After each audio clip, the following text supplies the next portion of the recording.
Good morning and welcome to Jeff and Paper Gary. It is Thursday, December 18th. Hanging out here in the garage today. Odd day to be in the garage, Jeff. Don't you have a job? Yes, I do have a job.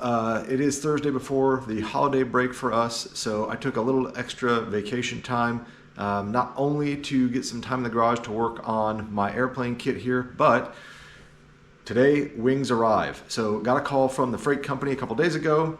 Paid my shipping, everything's set. They're going to call me today with about a 30-minute window, and I'm going to bolt out of here and run over to my friend's warehouse where I will be storing my wing kits until I'm ready to bring them here. So that'll give me a place to go do inventory on them and then continue to work on the horizontal stab or the empennage kit until I'm ready for those wings. So that's going to be quite a bit more work as you know, my progress is slow, as you can tell from the videos.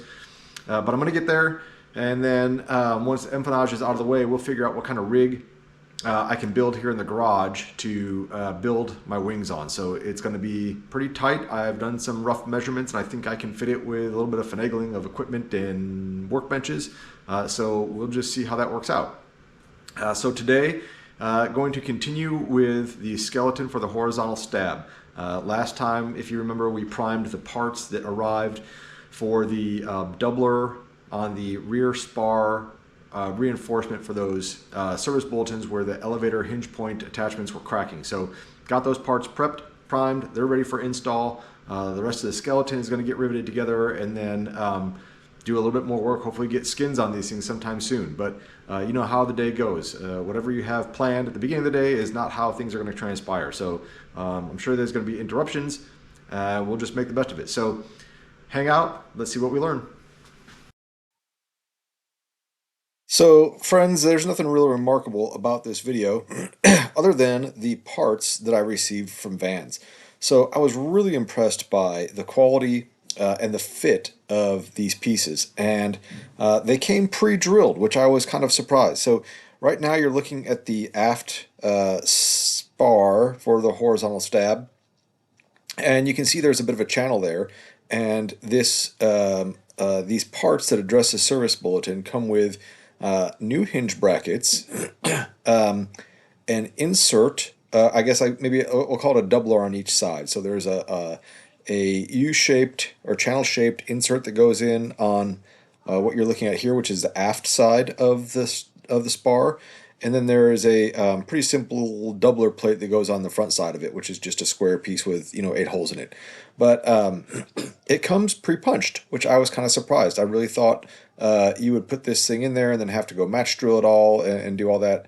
But no, it didn't. It came pre-punched, and so everything worked really well. It went together very quick, very easy, and nothing to really write home about. And so these videos, they tend to be, the better things go, the more boring they get, I think. And so there's nothing, like I said, nothing real remarkable here, no real lessons learned. With that, we'll shift a little bit into discussion of future plans here. So making our way through this build, getting to the point where I'm ready to rivet together the horizontal stab skeleton, and we'll see some of that, or the start of that, in the next video.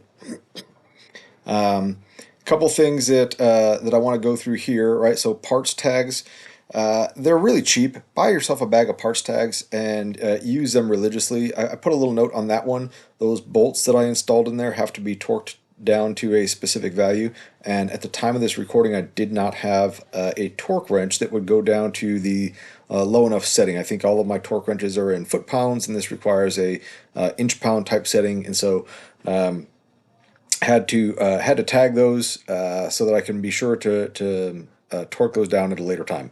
Now this area that we're looking at is the front spar, and this has those pieces, if you remember, the 810 and the 814, which we had to bend. So if you're following along from the beginning, very early videos, I had a lot of work back and forth bending those brackets, which set the angle of that horizontal stab leading edge, or I should say forward spar.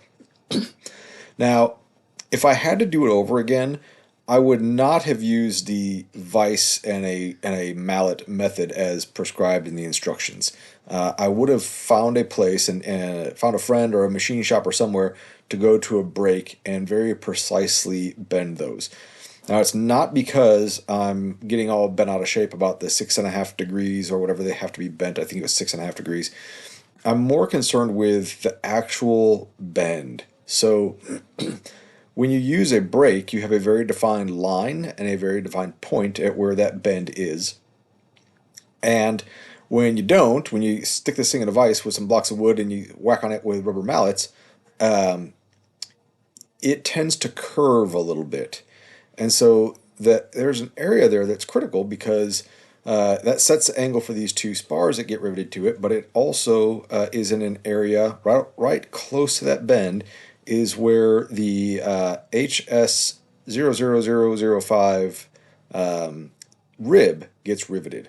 And mine was just a little tiny bit of a curve to it instead of a sharp bend, if you will. Nothing major, right? You put the drawdown clecos in there and everything is fine. Everything fits together tight. But if it was much worse, it may have been a problem. So if I had to do this again, and if you guys have not done this yet and you're contemplating doing this, I would highly suggest taking this to a place to get a nice bend in there rather than the mallet whack-it-mole type method. The other thing that we have to be concerned with is aluminum work hardens. Any metal will, right? And the more you go back and forth, you start to work harden that material. Now, I don't know how much that can take before it starts to be a real concern. There tends to get some indications when you start to work harden metal to a dangerous point. The metal will start to chevron in some cases. That is, you'll see a bunch of little cracks in there that are chevron shaped. But I don't know. I just didn't like the method, the crude method, I guess, of whacking with a hammer. I would have taken a different route on that if I had to do it again. Other bit of information here, other than my super sweet dog and puppy here that's hanging out with me in the garage. The leading edge spar, when you get to this point where you're riveting this together, and that's what I'm doing here, right? Reaming out these holes and starting to squeeze these rivets together. It kind of changes the game a little bit, as you will see in future videos. So I don't want to give any spoilers away, but when you have to work with this thing and you're putting the skins on and off, it's pretty easy when it's half of the spar. When it's riveted together and you have that whole full skeleton, that's a little bit of a different game. So we'll see more of that later.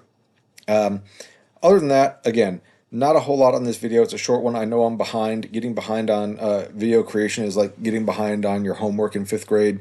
You end up spending an entire weekend working on it to get caught up, and it can be pretty arduous. So working hard to get these things caught up and up to speed for you guys so that we can get closer to current day work. I know I'm lagging a little bit trying to drop this video tonight, and hopefully I'll get one more this evening and throw those up on the YouTube for everyone. Yeah, starting off the new year pretty productive, quite honestly, and looking forward to the weekends when I get some more time to build. So until next time, please enjoy the videos, like, share, subscribe. Feel free to comment or throw any questions out there, suggestions. I'm always happy to hear them. And until next time, my friends, take care of yourselves and each other. This is Jeff and Paper Gary out.